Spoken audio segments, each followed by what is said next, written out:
1 7 times I married the same man, and 7 times for the sake of his one true love.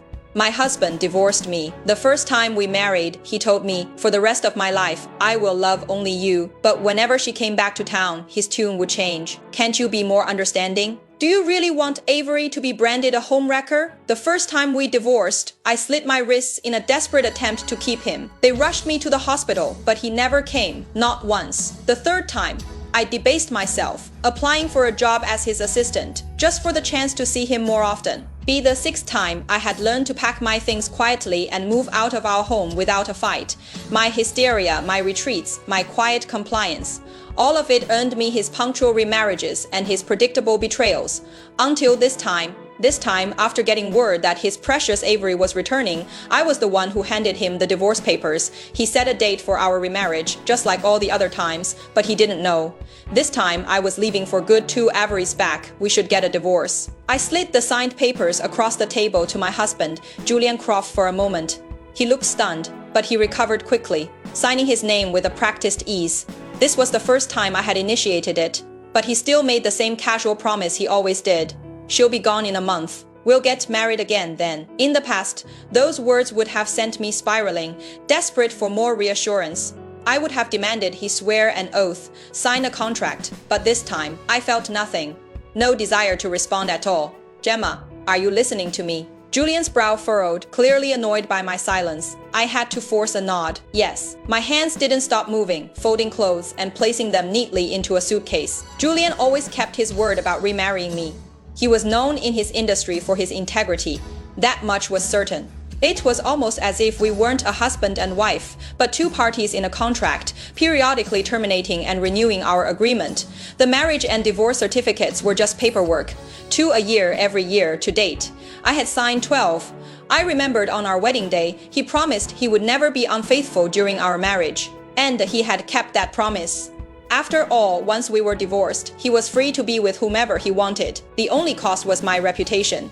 I was known throughout our social circle as his plaything, a woman he could summon and dismiss at will. My unusual calm today seemed to unnerve him. The memory of my past hysterics, of the times I'd hurt myself, was still vivid in his mind. He watched me pack, faster and more efficiently than ever before, and said, a little defensively, I can be the one to move out this time. The snap of the suitcase latch closing cut him off. I've already arranged it with my friend. I'll stay with her for a few days. A flicker of recognition crossed Julian's face, and his expression soured. Don't tell me you're playing hard to get again. Are you going to sneak into the company disguised as an assistant to watch me? Gemma, can't you get a life?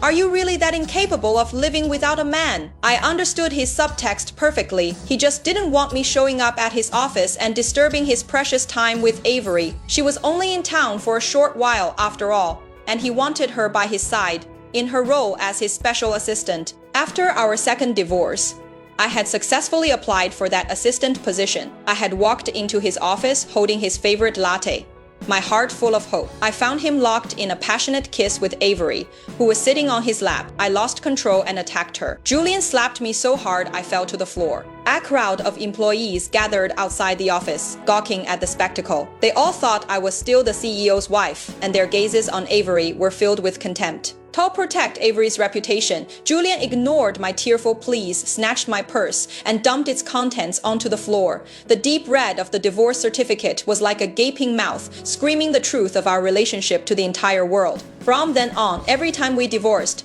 Julian made sure to announce it publicly. Every you knew Julian loved Avery, and everyone knew I was the shameless one, clinging to him, refusing to let go. But this time, Julian's fears were unfounded.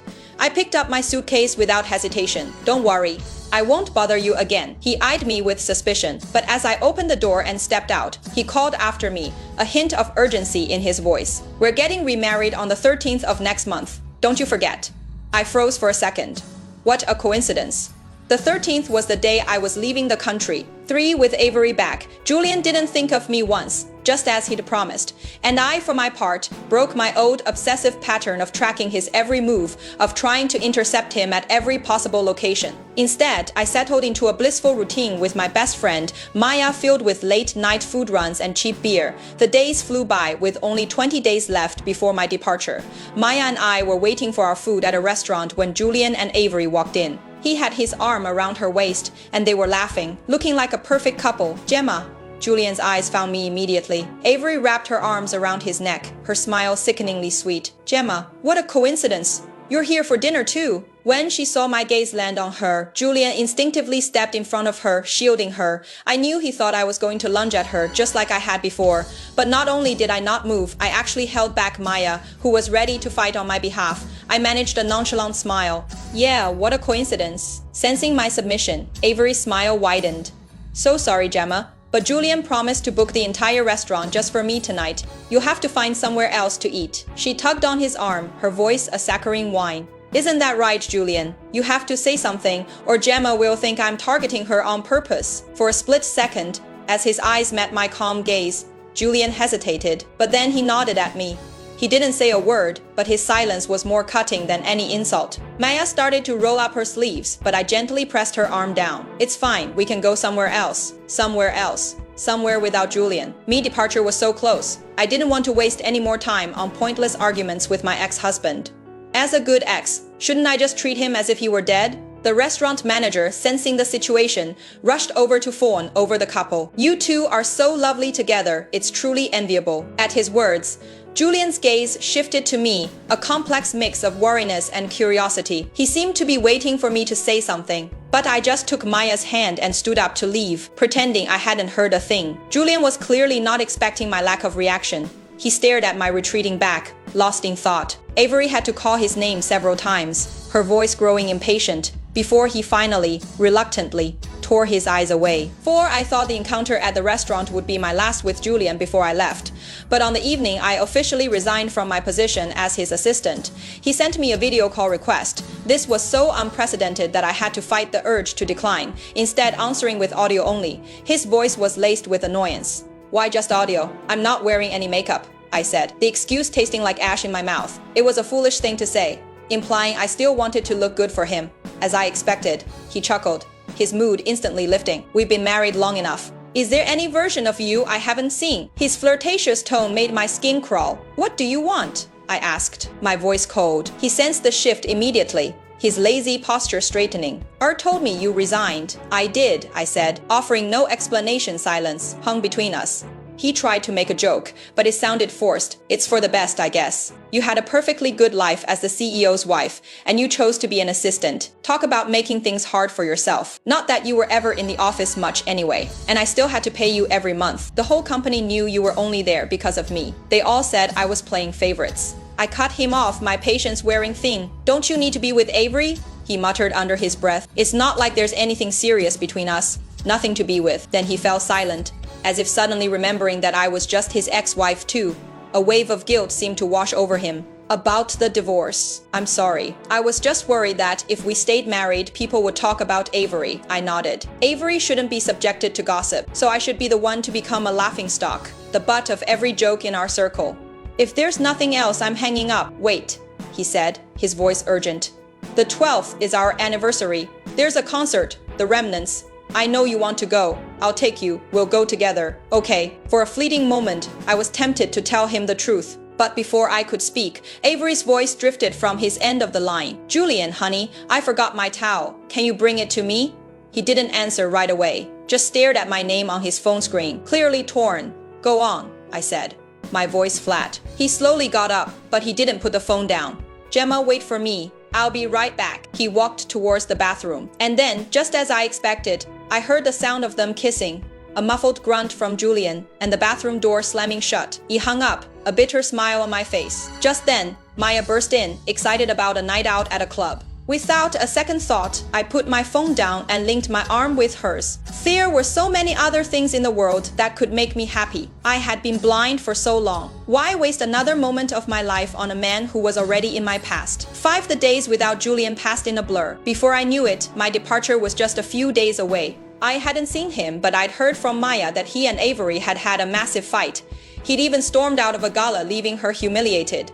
Rumor had it they were fighting about me. I just laughed it off. E wasn't that same lovesick girl anymore, the one who would obsessively refresh social media, searching for any sign of a crack in their relationship, so I could rush to his side and declare my undying love. They were just having a lover's quarrel they'd make up. And what if it was about me? Wasn't I always just a part of their twisted game? After the fight, though, he started calling me more and more often. I either ignored his calls or made up excuses to avoid seeing him. The day before I was set to leave, he called again asking me to the concert. I have the tickets. Let's meet tonight. Okay, it's our anniversary. You can't say no to me today, can you? He had never pleaded with me like this before. Usually, he would just toss out a suggestion, take a single step towards me, and I would sprint the other 99 to meet him, only to find that he had already taken that one step back for Avery. But I didn't know what to say, because today wasn't our wedding anniversary. It was the anniversary of our 4th remarriage. After all this time, all the breakups and makeups, I was the only one who bothered to remember all the little details of our life together. But in the end, I agreed. I really did want to see the remnants. That night, I waited and waited outside the concert hall, but Julian never showed up. I played the voice message he'd just sent. His guilt-ridden voice, mixed with the loud, muffled sounds of the concert and the faint giggle of Avery in the background, filled my ears. I'm so sorry, Gemma. Avery suddenly felt sick. I had to take her to the hospital. We'll have plenty more anniversaries to celebrate. Once she leaves tomorrow, I'll do whatever you want. Okay, the concert started. A haunting melody drifted out from the venue. Thanks for the special invitation to witness your new love's coronation. I tell myself every second, don't run away. I closed the message and for the first time in a month, opened my social media. The first thing I saw was Avery's new post from a few minutes ago. A selfie of her and Julian at the concert. I'm letting go of all my memories to make room for your new love story, but I still can't believe this is my destiny. The song continued, a mocking soundtrack to the flicker of hope I had foolishly allowed myself to feel when I agreed to meet him. And now that last flicker was finally completely extinguished. 7 divorces. I should have known better, shouldn't I? But at least this was the last time. With no lingering feelings left, I turned and went to the airport. I sat there all night. At 7 a.m., I checked in for my flight. Julian sent me a text asking when we were getting remarried. I didn't reply. I just deleted his contact. At 8 a.m., I was in the boarding line. He called. I didn't answer. I just blocked his number. At 9 a.m., I was on the plane. The flight attendant asked everyone to switch their phones to airplane mode. Just then, a call came through. It was Maya, but it was Julian's voice on the other end, tight with panic. Gemma, where are you?